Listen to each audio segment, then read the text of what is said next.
Thank you. Don't know who that was.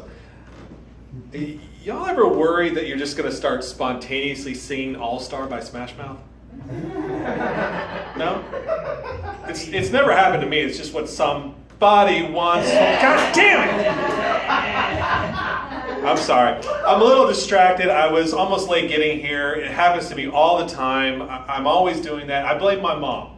I blame my mom for that because despite all of her friends doing it for their kids, despite all the studies that show that it improves focus, my mom refused to breastfeed me.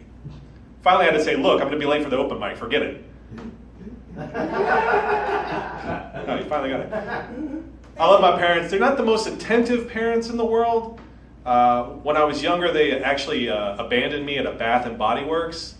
But it was okay because I was found and nurtured by scented wolves. What they didn't give me in attention, they tried to make up with money. My parents were pretty rich when I was growing up. When I was 16 years old, they got me a brand new Jaguar and a brand new Firebird. Those things fought for hours. My dad was a little wealthy because he was an engineer. When I was a kid, I thought that meant that he drove a train. But it just turns out that he had sex with those women one at a time. So I don't like to think about my parents and sex. I have one older brother, so obviously my parents have done it 3 times. Wait a minute. One for me. Oh, okay, one for me, one for my brother, one to celebrate 9/11.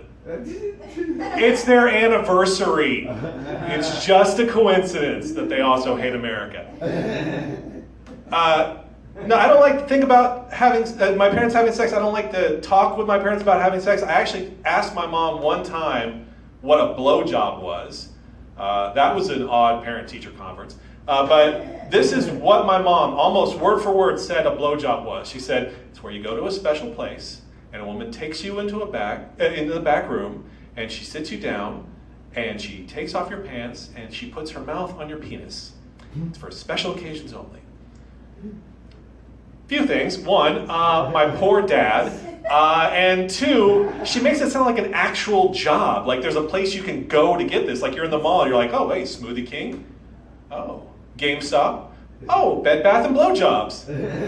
Black Friday sale? Oh, wait. Anyway, I've been married for almost 9 years, so I've forgotten what a blowjob is. My wife is much younger than me. My wife hates the term child bride. Toddler bride doesn't roll off the tongue as much.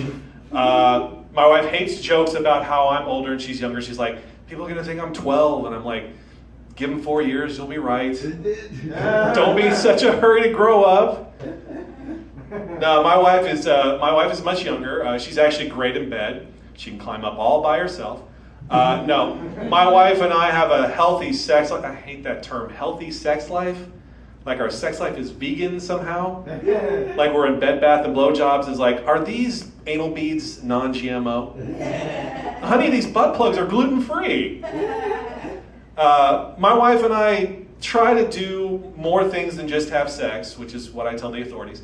But I try to do romantic things for my wife. Doesn't always work out. For my last anniversary, I tried to take my wife back to where we had our first date. Did you guys know that Toys R Us isn't open anymore? I didn't know that. Well, one time I tried to get my wife a present for a major anniversary, 5-year anniversary. She thought she was going to get a diamond, but I actually got her a dog, cute little girl dog named Emma. She's adorable. Thank you. She's adorable. That didn't work out either because within the first week of having the dog, she shit all over the house. She chased the mailman down the street, destroyed my shoes. After that, I finally had to set my wife down and say, look, honey, there's got to be an easier way to tell me you didn't want a dog. This one's personal. This is the last one I've got. This one's personal. My mom actually passed away in September of this year. And this was one of her favorite jokes. And this is actually a joke. This is like a setup punchline. So this one's for you, Mom. Guy walks into a bank, says, I want to take out $4 million. And the teller's like, okay. She looks at the account. He's got $4 million. She's like, all right, sir, well, you're sorry to lose your business. Here's your $4 million. Walks out of the bank. Comes back in the next day, goes to the same teller. Says, I want to open an account. I have $4 million. Here you go. She goes, okay. Writes out a receipt, $4 million. Comes back in the next day, saying, same teller, I want to close my account. I want $4 million. She's like, oh, okay, here's $4 million. Goes on like that for 2 weeks. Comes in one day, opens up an account for $4 million. Comes in the next day, takes all the money out, $4 million. Over and over again, same teller, 2 weeks. Finally, at the end of the 2 weeks, he's coming in to close out his account or open his account. I don't know, you do the math. He's coming to do something with his account, $4 million. The teller says, look, sir, it's none of my business. It's really the bank's business or anybody else's business, but just between you and me. You come in here, you take out $4 million. You come in here, you give $4 million. What's the deal? So the guy looks at the bank teller and says, fuck off. All right, thank you. That was my mom's favorite joke. I'm Bucknife, Bucknife Sub Rosa on all social media. Thank you very much.